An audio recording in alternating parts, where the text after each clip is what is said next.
Para entendermos corretamente o sábado em Êxodo 20, precisamos entender o contexto do relato que começa em Êxodo 19. No Êxodo 19:5, nós vemos que o contexto é o contexto de uma aliança. Se ouvirdes a minha voz e guardardes a minha aliança, sereis a minha propriedade peculiar dentre todos os povos.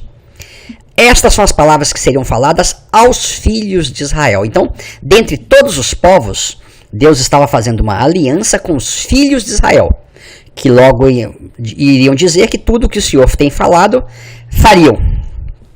Então nós estamos num contexto de aliança e devemos identificar os seus elementos constitutivos da mesma maneira que vimos anteriormente nas alianças do Éden, do dilúvio e de Abraão.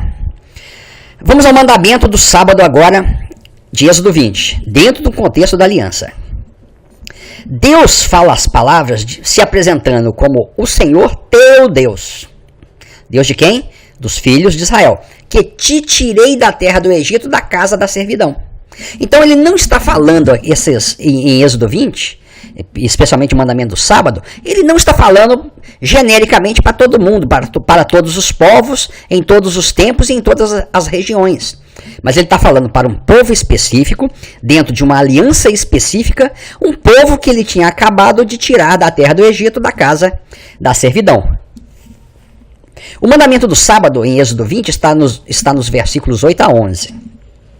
Alguns destaques lembra-te do dia do sábado para o santificar, 6 dias trabalharás e farás a obra, e um destaque interessante que nem o teu servo nem a tua serva deveria fazer nenhuma obra, e referencia esse motivo com a criação em 6 dias. Deus criou em 6 dias e no 7º dia ele descansou.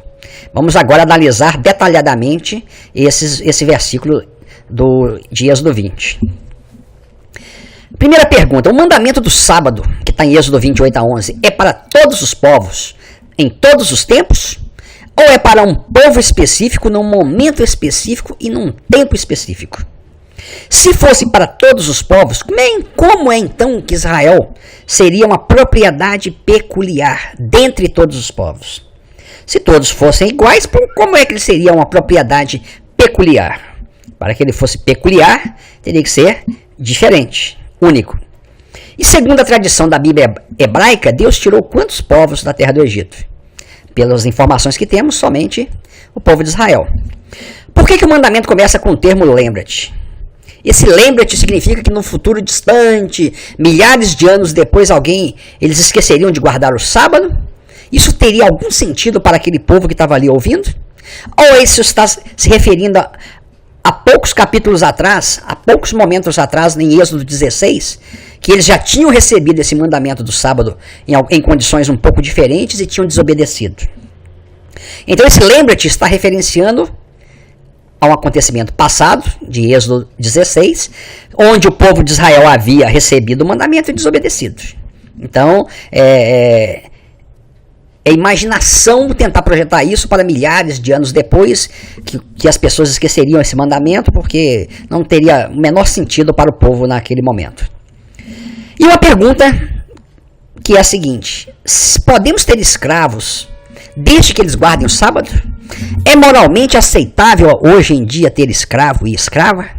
Porque o mandamento me permite. Se o sábado é um mandamento moral e atemporal, como muitos acreditam, então eu estou moralmente e atemporalmente permitido a ter escravos e escravas pro resto da vida, se eu quiser. E aqui o servo e serva, que é escravo e escrava, é escravo e escrava mesmo. Não é pessoas com subemprego, pessoas que ganham só o salário mínimo. Não, são pessoas que não ganham nada, apenas a comida. E se não atenderem direito ao seu chefe, podem apanhar do chefe, até do seu dono, escravo tem dono, e até serem mortos. Então, se o mandamento do sábado ele é moral e atemporal, a escravidão está moralmente e atemporalmente justificada, o que eu espero que ninguém aceite isso atualmente. Este mandamento do sábado, portanto, é um mandamento moral válido para todos os povos, em todos os lugares e em qualquer época? Ou ele é um mandamento dado dentro de uma aliança para um povo em uma região por um período específico? Nós temos a dimensão étnica do povo, espacial da região e temporal do período. É só prestar atenção no versículo 2. Eu sou o Senhor, teu Deus dos filhos de Israel, que te tirei da terra do Egito, da casa da servidão. Se tem alguém que está vendo esse estudo que foi tirado lá do Egito, da casa da servidão, é um caso para ser estudado realmente de um milagre. Deve ser uma pessoa bem idosa. E o sábado de Gênesis 2:3 é o mesmo de Êxodo 20, porque o sábado em Êxodo 20 faz uma referência à criação. Fizemos um quadro para mostrar as diferenças entre os dois sábados. Em Gênesis 2, a aliança entre Deus e a humanidade. Em Êxodo 20, a aliança entre Deus e os filhos de Israel.